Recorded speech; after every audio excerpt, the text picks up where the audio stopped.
Hi guys, this is Robin, your host for the day. I hope you and your family are keeping well and staying safe. Welcome again to yet another event by Designhill. And today we will be discussing pragmatic leadership, tools and tips for leaders in the 21st century. Today's event is brought to you by Designhill, world's leading creative marketplace that caters to the creative needs of businesses and individuals alike, who can source high quality designs from professional designers and buy unique products created by independent artists. So, moving ahead, let me introduce our speaker for today. We have with us Fiona. Fiona has over 30 years of leadership and management experience working for blue chip organizations as well as startup fast growing SMEs within the UK. In the mid 2000s, she joined one of the Scotland's most successful businesses where she became managing director before the sale of the business in 2018. Since setting up her own management consultancy 3 years ago, she has chosen to focus on leadership development. Clients have included those from a wide range of industries, including professional services, manufacturing, financial services, and technology. Great. So, guys, before we start the session, here is the big announcement. We are giving away certificates to the attendees who will stick till the end of the session. You just can't miss this chance, so stay tuned till the very end. Also, you can take the screenshot of this event, put on your Twitter, use hashtag DesignHill events, tag DesignHillDH, and the Twitter handles will be in the chat box in a minute. Having said that, let's quickly look at what Designhill is all about. Need to get your parents off your back? Head to the world's #1 creative marketplace, Designhill. When I started my photography business, I needed something that said this was more than just a hobby. It's not a hobby, Mom. That's why I went to Designhill and got an amazing logo super fast at a price I could afford. The process was easy using Designhill's logo maker. Just enter the name of your business, then pick out a number of designs that inspire you. I'll pick this one and that one looks cute. Then pick your colors or let the system decide. Add some more info like a slogan, the industry your business is in, and your budget. The logo maker, using machine learning and artificial intelligence, will design thousands of logo variants that you can choose from and adapt. In fact, I was able to get everything from business cards to t-shirt design and complete social media kit, all with the click of a button. With that, I'm all set. Now everyone I meet knows I'm a legit photographer. Even my mom. It's real. That's decaf. Let the world know it's real and build your brand with Designhill.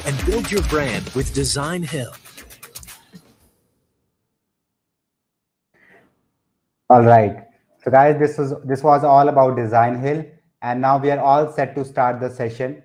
And guys, if you have anything that you would like to ask Fiona, do put it under questions tab. We have rolled out a few polls in the poll section. Don't forget to answer them. So Fiona, let's begin with the session. Over to you. You can start your presentation now. Hello there. Thank you for that lovely introduction.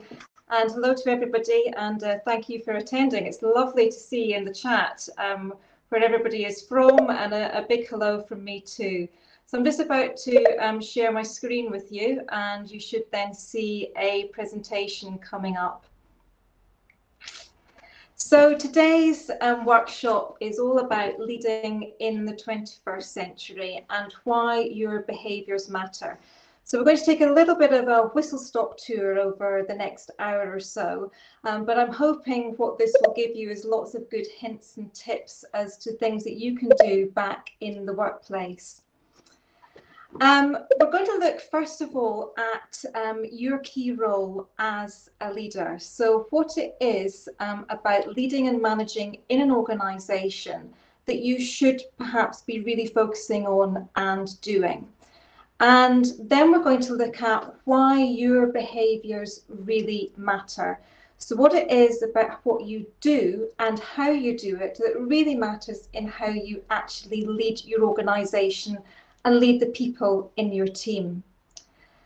I'm then going to give you 4 key handy hints and tips to take away with you.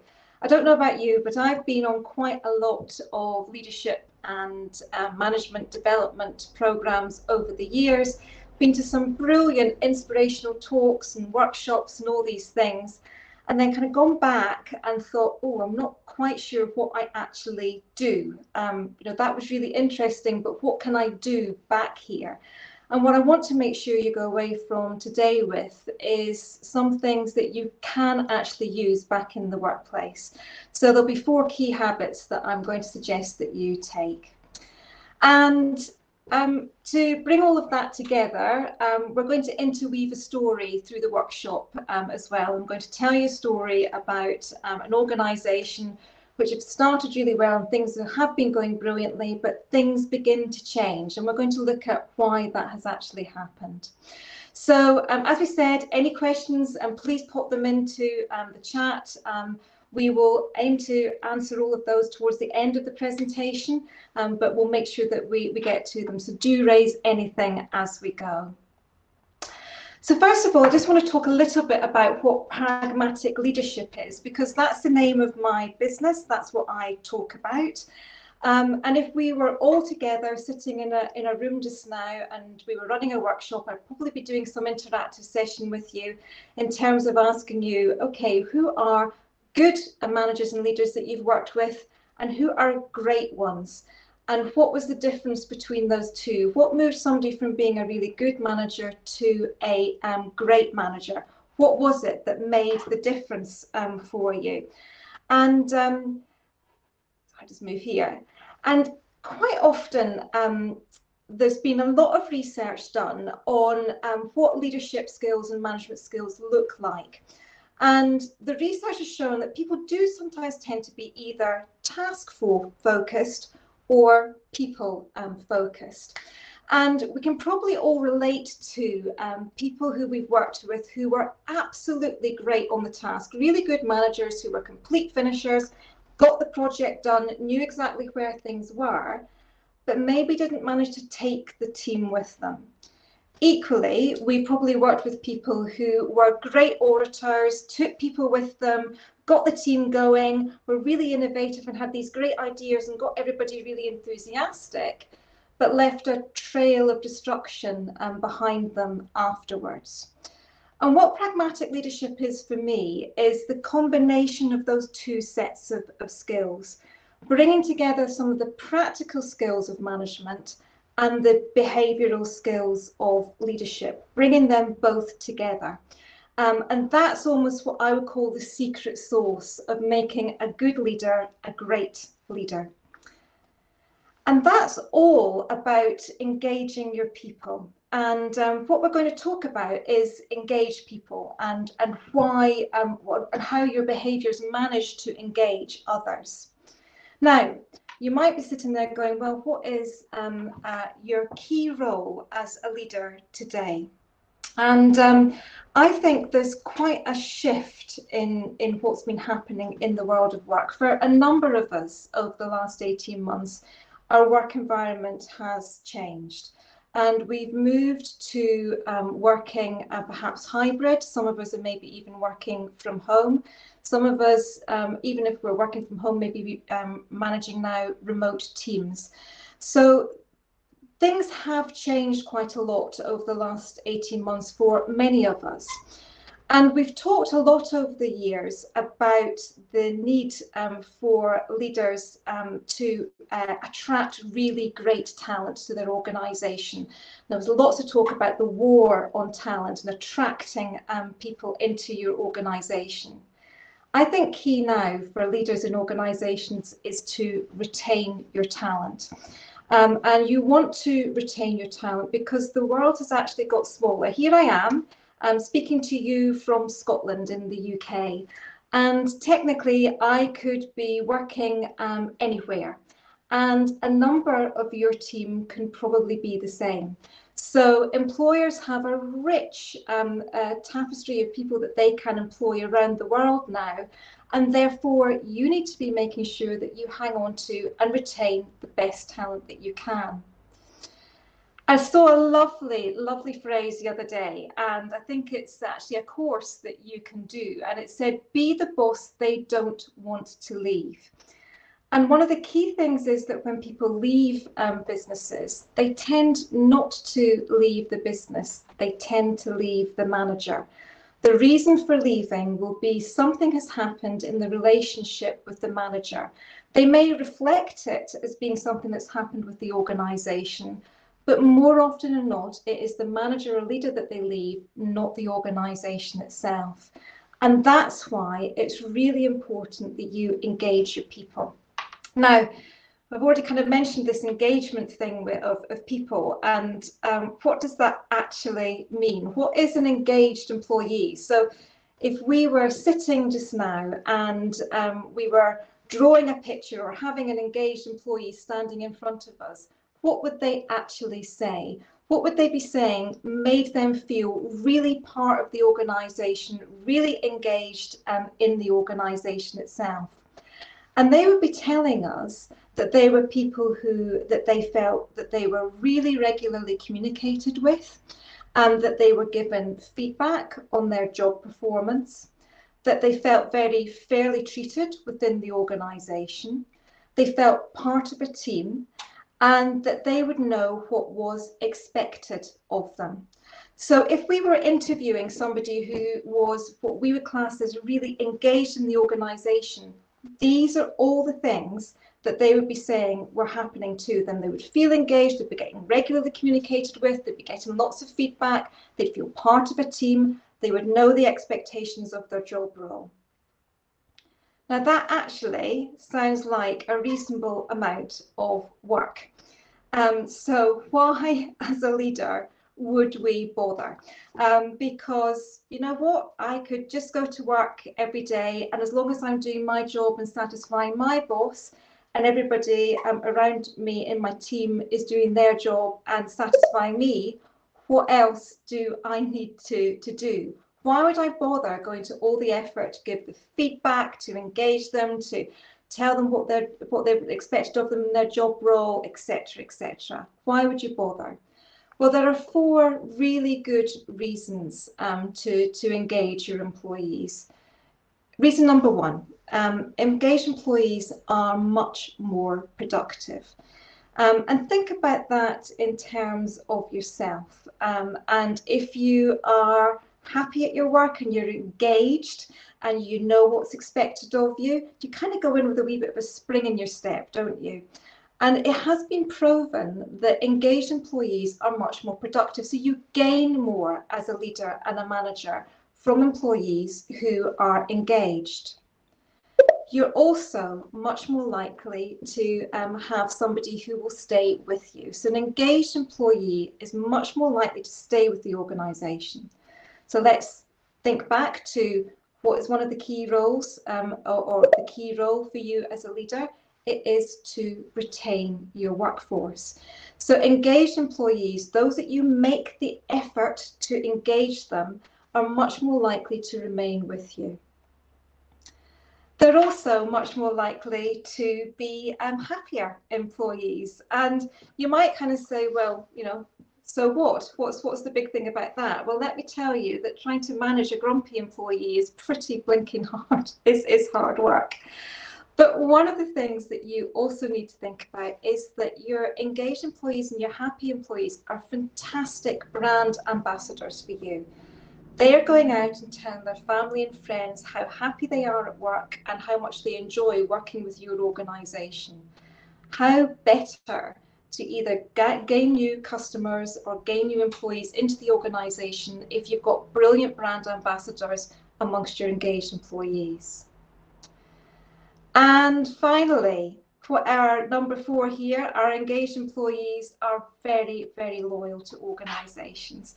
And you might say, well, what's the difference between that and them me retaining them? But a loyal employee will see you through thick and thin.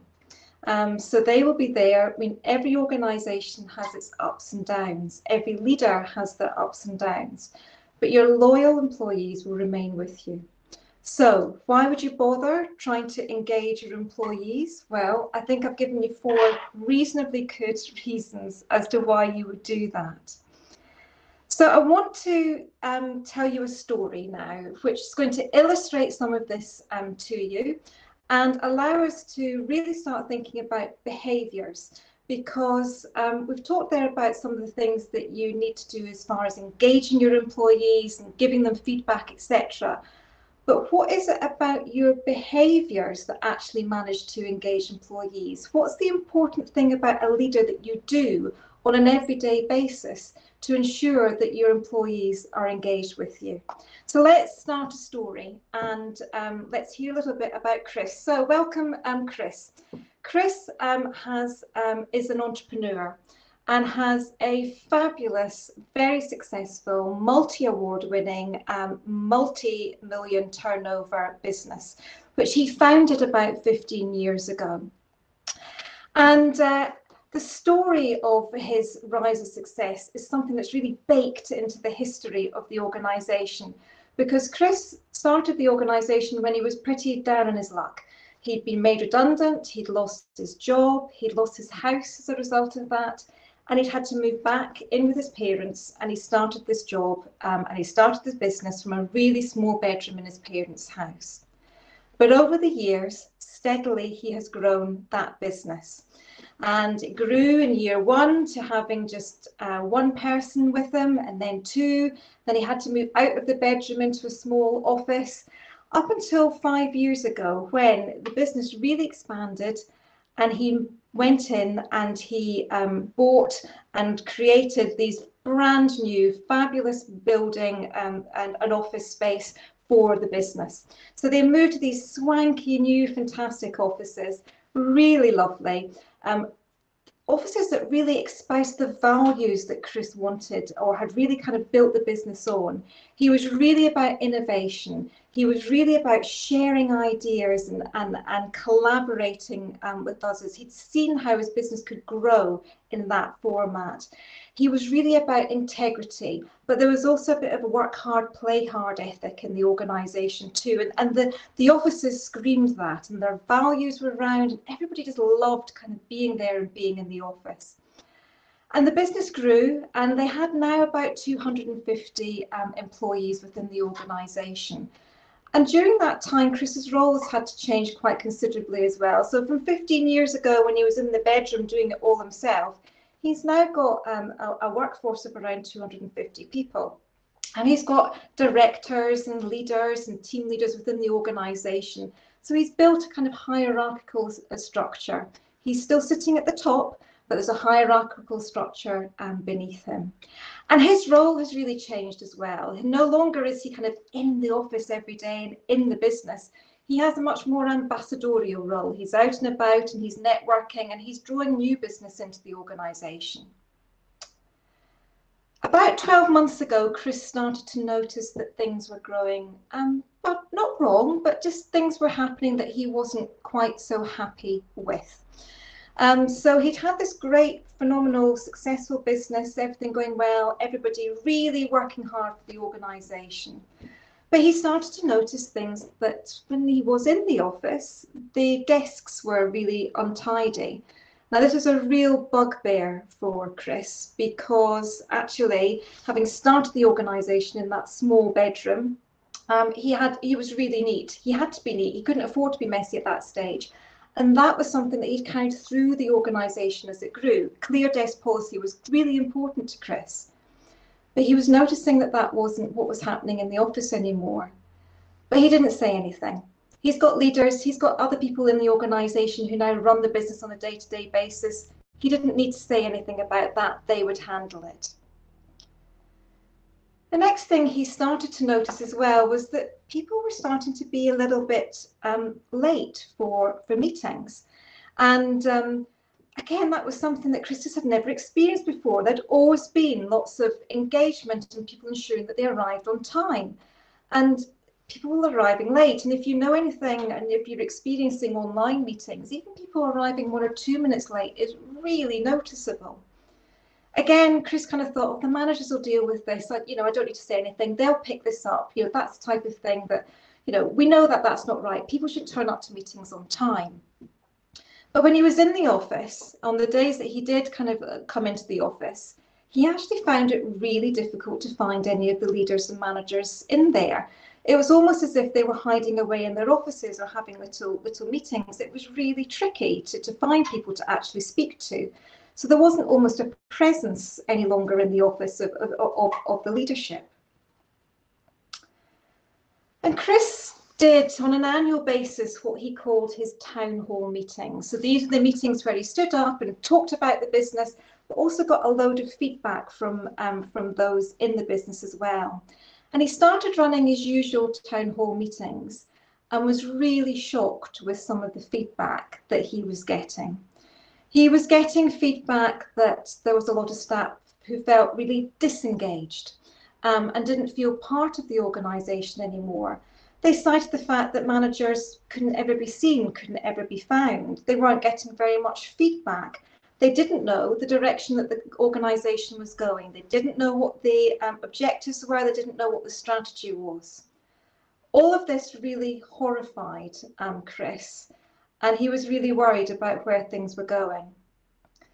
So there were a number of things there, aren't there, that are going on within this organisation.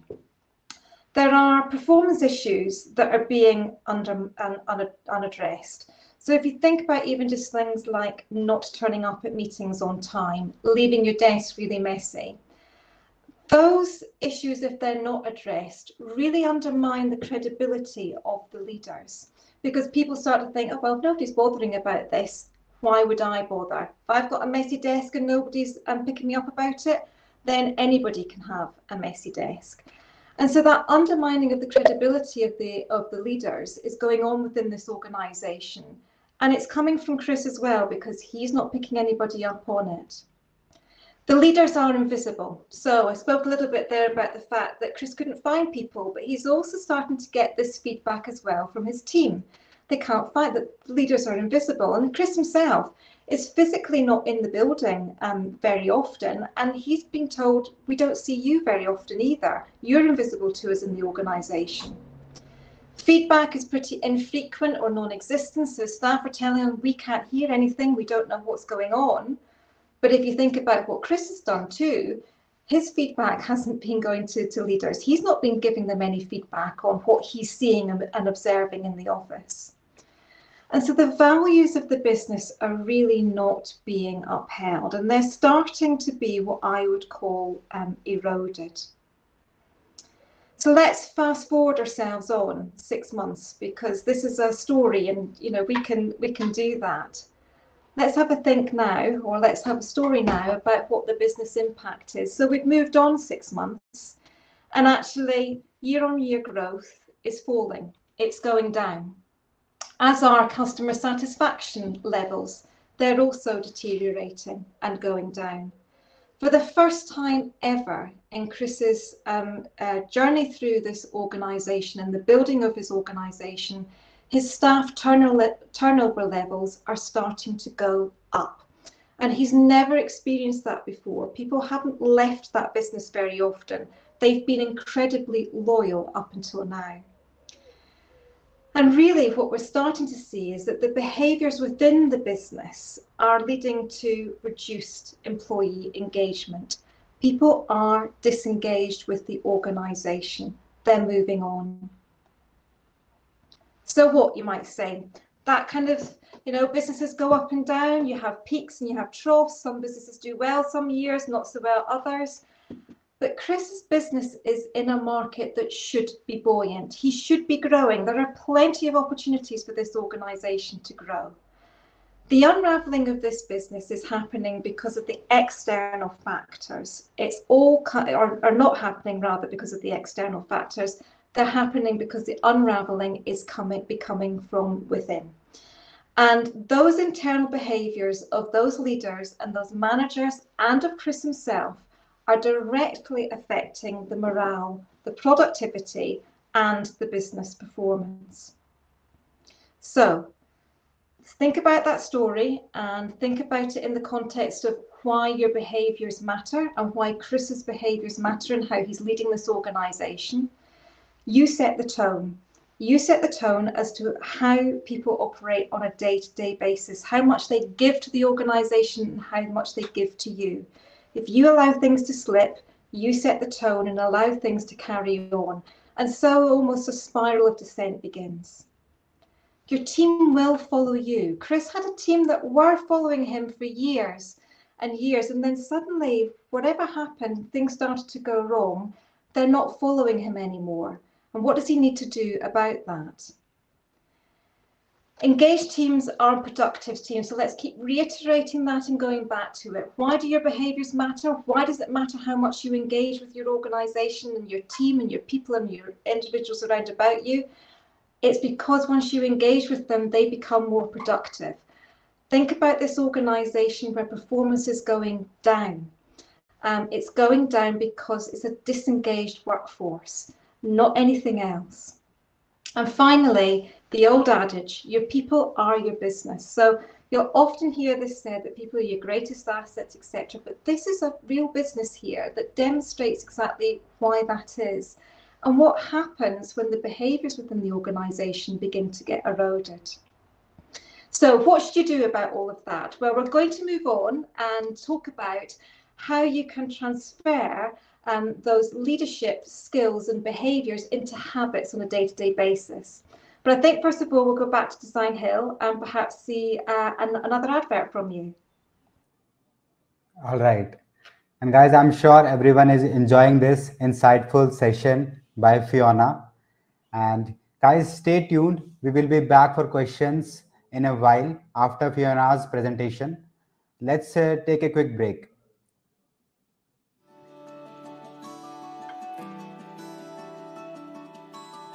Pragmatic is a full-service video agency based around video production. We created a brand that fit our identity at the time, but as we've evolved as a company, we found that that original brand didn't quite fit our aspirations anymore. Finding a partner to rebrand your entire company takes a lot of time and effort. Finding Designhill was an incredible lifeline. Designhill offers a money-back guarantee. If we don't like any of the designs, we get all of our money back. The stuff that we ended up with were well beyond what we had been seeing on other creative services platforms. After creating a simple design brief by answering some questions created by Designhill, we posted, and within a few days, we had over 250 entries. Designhill's platform made it easy to communicate with all of the potential designers. Eventually, we picked a winner. In addition to a logo, our designer also created a letterhead, business cards, and banners for all of our social media platforms. With Designhill's help, we now have a brand that meets our aspirations. We're ready for the future and everything that it's here to bring.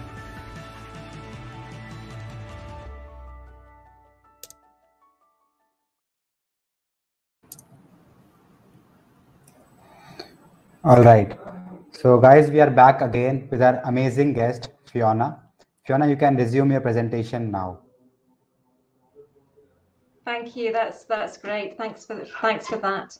So just to pick up where we left off there, your behaviours as a leader engage your team and your employees, and that leads to you moving from being a good leader to a great leader, and also as a byproduct of that, getting more engaged and productive people.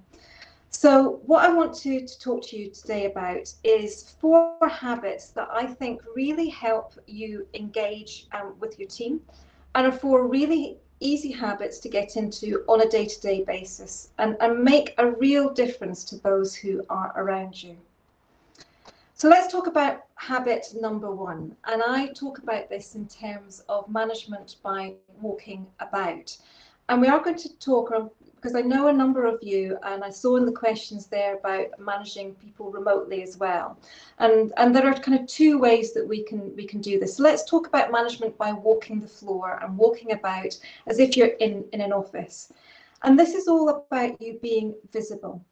It doesn't need to take long. It doesn't need to be an hour. It could be 10 minutes every morning. But metaphorically, and I also in an office, I want you to walk the floor. I used to work in an office which had probably about 60 to 80 people employed with it, housed in it. And every morning, if I started at around about 9 o'clock, for the first half hour, I would walk around and say good morning to everybody, check in on how everybody was, find out what was going on that day, just Very informal, have a cuppa in my hand, a cup of tea or something like that in my hand, and really just do an informal check-in with everybody. Doesn't need to take you half an hour, could take you 10 minutes, depending on how large a team you actually have. But it's a really good informal way to start formalising your communication route.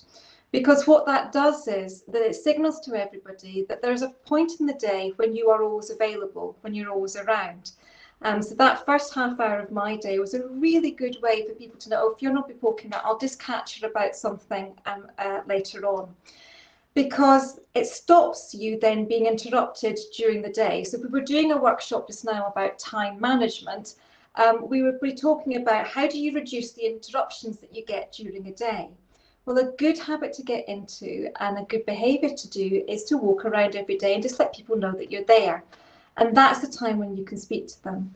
Equally, you can start to pick up when things perhaps are not going so well and are going wrong. If you're remotely managing a team, adopt the same principle of walking the floor. So metaphorically, walk the floor every day. Again, it doesn't need to be long. But for your first 10, 15 minutes of the day, log on. If you're using Teams or you've got a chat function, Slack, whatever it might be, say hello to everybody. How are you today? Drop in and just video call somebody. Say, just checking in how you are today. How's things going? Looking forward to the day ahead. I'll catch you later on in whatever meeting. But make sure that you are maintaining that informal communication route that you would do if you were physically in the office together. So habit number one to help you and to help all of your team and start engaging them, manage by walking the floor, be visible, get out, say hello to people and make that part of your routine. Habit number two. So next one I want you to think about is developing regular communication channels. So, and quite often when I run this workshop or I run a full workshop on all of this, and I'm faced with a lot of people saying, but you're just taking up my day. You're taking up my day with all these meetings. I'm just wasting time. And I absolutely would argue the case that you're not wasting time, you are investing time. And if you invest this time as a leader now, not only are you helping to engage people, but you are freeing up time for yourself as well. It becomes much easier to lead and manage if you have these set routines. So very quickly, do a 10-minute catch up with your whole team each morning. So for any of you who might be working in tech or have worked in tech before, you might have come across scrums, etc. Really normal way actually when teams are going through development cycles and technology to have a scrum very quickly in the mornings. People gather around, check in, are there any blockers, any challenges, etc. Well, just adopt exactly the same approach to your organisation. Just have a quick 10-minute catch up with your team in the morning. Who's doing what? What's going on? Where are the priorities? That's all it needs to take. I would always advocate that you do a regular 30-minute catch up with your whole team as well. And that's once a week. Whether you do it at the start of the week to set the tone of what's going on for the week, or you do it on a Friday to review what's actually happened and then set what's going on the next week. It doesn't matter. Choose a time for yourselves. But ring fence 30 minutes once a week to spend with your team as a whole. Really important. And finally, always schedule some times for a one-to-one with any members of your team. Do that monthly. It could be 30 minutes, it could be 15 minutes. I don't know how large or small some of your teams are. But get into the habit of ensuring that you ring fence time to spend time with individuals on a one-to-one basis. Create that pattern in your diaries and the rest of your time will be freed up. Create that pattern as far as your behaviours and you start to engage your team and your employees. Habit number 3, be responsive. And again, if I'm running workshops, people say, oh, I'm so busy, I don't have time to do. Always respond to anything that you get from a member of your team, even if it's just a one-liner saying, got that, thank you so much, not got time to look at it, I'll get back to you. Anything, if they've WhatsApped you, if they've messaged you, if they sent you an email, anything, be responsive. This is all about building ongoing transactions and the behaviour of ongoing transactions with your team. I bet if we were all sitting around together just now, we could probably relate to stories where we have sent emails to our boss, to somebody else in the organisation, and then heard nothing. And of course, what then happens is that the sender starts to think, what's wrong? Have I done something wrong? Is that work not good enough? Is something going on in the organisation? Are things, what's happening? People's minds work overtime. Be responsive. You don't need to give a full response, but at least acknowledge anything that people bring up to you. So ensure that those ongoing transactions are completed. And I would always advocate that you give some type of response within 24 hours of receiving it. It's just really good practice to get into. And again, as a leader, if you think about, particularly if you're in an environment that's a service environment, think about the behaviour that you're showing there in acknowledging. That will happen from your team to your customers and clients as well. So be responsive is habit number 3. And habit number 4 is about picking up changing behaviours when you see them. So let's think about our story with Chris and all the things that were happening in that organisation, which if he'd been doing habits 1, 2, 3, he would really have been picking up a lot more often and would have been seeing it. Wouldn't have taken him till the town hall to hear all of that. And in fairness, there were some signals there that he just was not addressing. And here is how he could have addressed those signals. So if you're doing habits number 1 to 3, what is brilliant about that is that you start to pick up on when things are changing. And you can, what I would call, nip them in the bud. Now you can see when things are changing that maybe because somebody's not complying to a new policy or something like that. Or you might see things are changing in terms of the behaviour of somebody, and their behaviours are actually changing, and you might think, oh, something's wrong. Now, if you've been doing habits 1 to 3, you will know the difference. You know if it's just a compliance issue, or you will know if something is wrong with an individual and there's been a change in behaviour that you can't really put your finger on. The important thing is that whenever you spot this, you do actually address it. The big issue for Chris was that he didn't address the messy desks, he didn't address the lateness at meetings. If he'd started to pick that up, maybe he would have understood what was going on within the organisation before he got to the town hall meetings. So how do you do that? Well, here is a really, really great way to address and pick up behaviours. And it's using what I call the 3-stage process. It's I see, I interpret, am I right, or has something changed? So let me give you a couple of examples of how you might use that 3-step process. So let's think about Chris. And first of all, think about the non-compliance with the clean desk policy. So that's just a non-compliance issue. There's not a welfare issue around that. There's a non-compliance issue around that. And what he could have done is addressed it with the individual and said, I see your desk has a lot of clutter on it. I interpret that you don't think the clear desk policy is that important. Am I right? Now you can imagine being on the end of that and thinking, okay, he spotted that I've got a messy desk. He thinks that I don't really think that's important. Is he right or wrong? I need to respond to that, okay? So if he'd picked up that behaviour there and then, it would have provided the individual the opportunity to respond, but it also would have put a marker down in the sand in terms of Chris's expectations. But let's take the example in terms of the turning up late at meetings, and maybe that's something that Chris is slightly concerned about because he notices an individual doing it who normally has always been a stickler for time and he knows is very reliable, and maybe he's a little bit worried that this individual is a bit overwhelmed with what's going on with work. He can still use the 3-stage process. I see that you've been late for a few meetings recently. I interpret this as a change in your behaviour, because normally you're always on time. Is everything okay? Has something changed?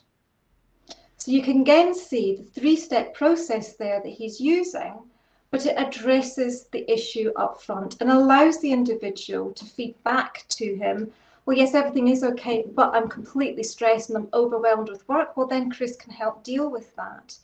If it's just that the person has got lousy at timekeeping, well, at least they know now that Chris knows it. So you can see 2 approaches there using the same process, but a really easy way to give feedback and change, or rather allow you to give feedback, which allows you to pick up behaviour straight away. So 4 habits that I think are really, really helpful when we're leading in organisations and leading our teams. Management by walking the floor, and whether that's physically or metaphorically doing that, if you're managing teams remotely, make yourself visible, make sure you are seen, and create regular routines when you are seen.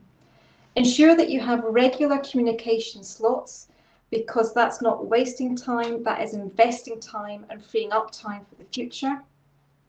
Be responsive. So in your behaviours, be responsive as a leader. So when people contact you, ensure that you contact them back, acknowledge them. Even if you can't deal with it there and then, be responsive. And finally, pick up your changing behaviours when you actually see them, and use that lovely 3-step process. I see, I interpret, am I right, or has something changed? So that is me, and I think we've just run perfectly to time. Thank you. I'm going to take questions. I'm sure there's a few in the chat there. And I noticed that a few of you have been asking how you can contact me. Certainly connect with me on LinkedIn, or you can go to my website at pragmaticleadership.co.uk and sign up for one of my newsletters there. All right, Fiona. So Fiona, I must say that it was an amazing presentation, and I guess one of the best presentation I have ever seen. You explained everything in a very simple manner, and it was very easy to understand. And that story of Chris you explained was very much powerful. And I hope our audience also feels the same. So Fiona, let's quickly now come to the questions tab. We have a lot of questions from our audience. So first, let's pick the question that is most upvoted by our audience. So it's by Anuske. So I guess he's asking, how can I improve my leadership in my online community? Yeah, this is one of the big challenges currently, isn't it? And actually not even currently. This is likely to be an ongoing, I think, challenge for all of us in managing people. So I think the first thing is to start doing some of the things that I spoke about there. So create time and make sure that that time becomes regular. Ensure that you are being responsive even when online. And I would also, if you think about when you're in an office, a lot of the learning from people and from you as a leader as well is the stuff that people informally see. It's the water cooler chats, isn't it? It's the coffee chats around the kettle. It's these kind of things. I would be advocating that you create that environment online. So create part of the day, 10 minutes at 11 o'clock or whenever coffee time might be normal for you. And just get your team together as if you were gathering around the water cooler, because maintaining that informal leadership and that informal communication is part and parcel of how you continue to manage. So I think the more you can try and engage online, the better. Set up routines, set up habits online, just like you would do if you were in the office. But I don't deny that it's tricky, because talking to a camera is not the same as me being in the room with you right now.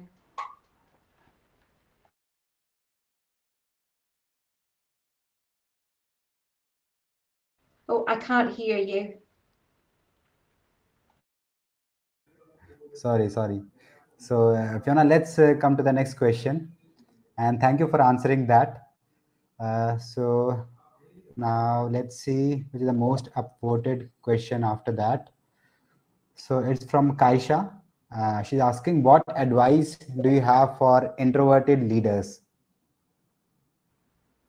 It's tough being an introverted leader, actually, and but you are still leading your people and your team. So I think some of it is about practice and routines. So again, even if you are, I'm assuming, Keisha, that maybe you're new to managing people, or when you talk about being an introverted leader, you're maybe not outgoing and kind of this gregarious person. But remember when I spoke at the beginning, I talked about the fact that leadership and or great leadership is about the combination of the skills. So an introverted leader might be not absolutely brilliant at engaging their team, but maybe really brilliant on the task and really good on ensuring that projects and things are finished. So the advice I would give to an introverted leader is one, in terms of development for yourself, do more development courses, start to maybe gain confidence, because a lot of introversion comes from being non-confident in yourself. But also look at the team that you have around you and use their skills to support you. So if you have some really good communicators, if you have people who are very content to make presentations or whatever it might be as an introverted leader that you're not so sure about, so get the team around you to support you and develop them upwards as well. But don't ever think that being an introverted leader is bad. What we're always looking for is that combination of skills, and we can develop either side in people and make them great leaders. Great, wonderful, Fiona. So thank you for answering that, and I hope Kaisha this answers your question. So let's jump to the next question by Mark. He's asking, the pandemic has affected employment through retrenchment and digitization of work. Certain company leaders found that these are pragmatic steps to do to keep the organization running. How can we engage employees in such situation in an organization? Yeah, that's a really good question there from Mark, because we've seen such a sharp shift, haven't we? A very, very quick shift in how we operate and how organisations have operated over the last year. And you're right, Mark, a number of organisations have had to retrench. There's been a huge digitalisation of work. And how do you get people to go with you? And a big chunk of that, and we've not got all day to talk, but a big chunk of that is around the communication and how much you try and tell and sell and influence people. So there are some things that organisations will have had to do over the last 12 months that will have been a tell. They just had to tell people that this is what we were doing. We're having to close the office. There wasn't any negotiation about that. We weren't thinking about it for a while. We just actually had to do it. So there's been tell. But then there's also had to be some perhaps sell, where we're going to set you up at home. How are we going to do that? And getting the employees buy-in. So I think for organisations, there's been a need to take a number of pragmatic steps. And over that journey, they've had to, and you have to, adapt your style. So whether you're telling people or selling it to them, or trying to get people to move with you through influence and getting their input, so getting their ideas about how are they going to come back to work, what does working arrangements look like now, what does the hybrid look like. If we're managing our teams online, how do we want to do that? How do you want to engage with me as your manager and boss? So I think a big chunk of the answer to that, Mark, is around the communication and the different styles that you will have to use. And those styles will have changed over the last 18 months from a real tell position to now, I think, an engagement position as well. I hope that answers that question in some way for you. Amazing, Fiona. So let's take the next question. It's from Mark itself. So he's asking, nowadays, agile organization embark on analytics and metrics towards data-driven management. What do you think are the most critical metrics to measure success of pragmatic leadership? Thank you. Another good question from Mark there. And I think if I look at the presentation that I've just given you and what I've been saying in terms of the key role for you as leaders, it's about retention. So within organisations, I think one of the things that you must measure is retention rates. So what are the retention rates across departments? I know, and I'm working with an organisation currently, that there is one department in particular that has a very high turnover rate. So they're losing people in that department, and it's almost become a little bit of a running joke, actually, which is not funny, that they're losing so many people. But one of the key measures within that organisation of their managers and their leaders is how well they are retaining their people. Another, I think, really good measure that you could use for measuring really the outcomes effectively of good leadership is performance reviews and whether people are moving up through the organisation.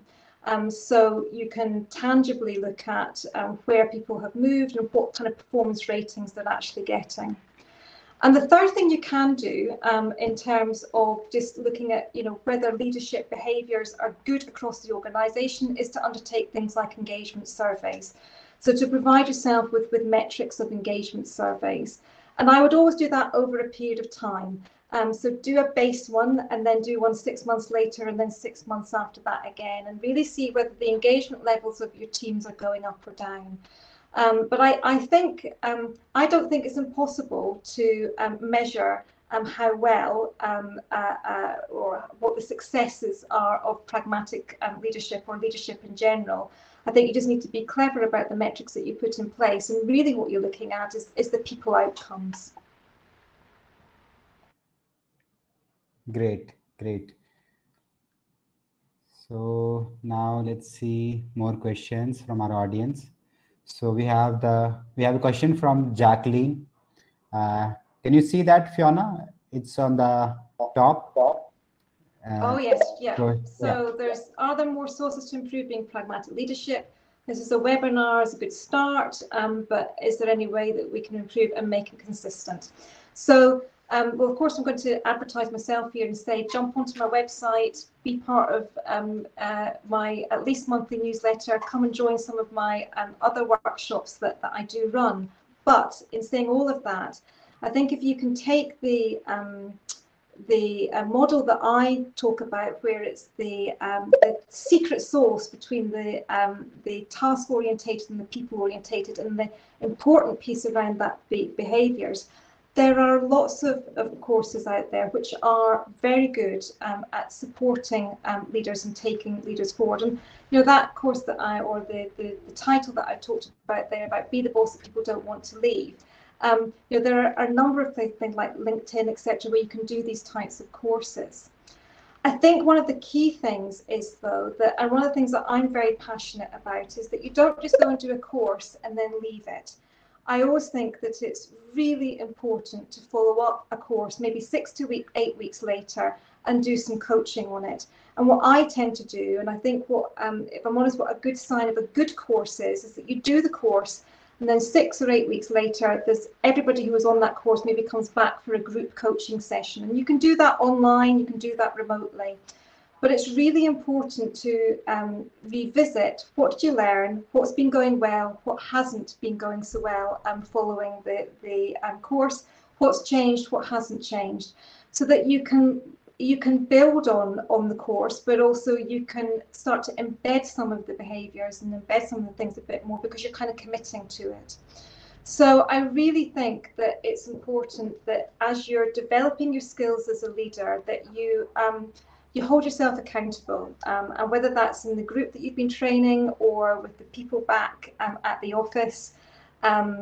I do something sometimes on workshops where I get the participants to commit to what they're going to do differently when they go back, and they have to share that out in the office with their team. Don't be scared to do those kind of things, because that then allows your team to see what it is that you're aiming to do, and they can then hold you accountable. So, Jacqueline, a great question. I think there's lots of resources out there which are absolutely fantastic. But I also think there's a lot that you can do yourself in terms of just holding yourself accountable to growing and developing over time. Amazing. So Fiona, let's take the couple of questions more, and then we are good to go. So we can actually combine these questions. It's from Snelata. The last questions in the questions tab. She's asking, is pragmatic a good leadership trait? And the last question we received from Rosalie. She's asking, is being pragmatic leader better as idealistic leader, or are there ways to develop being a pragmatic leader? Any tips you can share? Thank you for both of those questions. So I believe that pragmatic leadership is a really good trait. And one of the things that I maybe didn't emphasize enough when I talked about it in the presentation was that for me, pragmatic leadership is that secret sauce, but it's about moving things on in an organization and getting things done. Pragmatic leadership, or leaders, will get things done in the organization, not because they're doing it all themselves, but they take people with them, they engage people, and they move things forward. And they also, so they have their eye on the people, but they also have their eye on the task as well. So for me, therefore, it's a great leadership trait to have, because you combine both. I think in terms of Rosalie, in terms of developing pragmatic leadership skills, it's about identifying, what type of leader you are currently, and then working on developing the skills and that you want to work on. And that might be that you might have people in your team who are really brilliantly task orientated, and you're a real people person, and you grow your people side, and you kind of grow the people beside you because you've got that really nice blend. But I think as a leader, it's great if you can combine both of those skills together. So my hints and tips today were a kind of starting point, I would say, for you in terms of helping behaviours. But there are lots of ways in which both you yourself can manage yourself better, but also how you can manage others better and lead them to go forward. Amazing, Fiona. So Fiona, thank you so much for answering all those questions from our audience. And we have come to the end of the session. So guys, all right, this brings us to the end of this wonderful workshop with Fiona. This was indeed a value-packed session. Although there is a lot more that we could have learned, unfortunately, we are limited by time here. And I hope you guys loved this session, because I personally did. And once again, I would like to thank Fiona for taking out time to be a part of this event. Thank you very much for having me. Thank you for the engagement that the audience have demonstrated. It's been an absolute pleasure. I hope to see some of you again. Yes. So, all right, guys, this is not where it ends. We have a lot more events lined up for you in the coming days. So if you guys are interested and haven't registered yet, I'm sharing the link of our events page, upcoming events, and register. You can subscribe to the events page and stay updated of all our upcoming events. On that note, I would like to say bye to everyone who joined us here today. Take care, guys, and stay safe.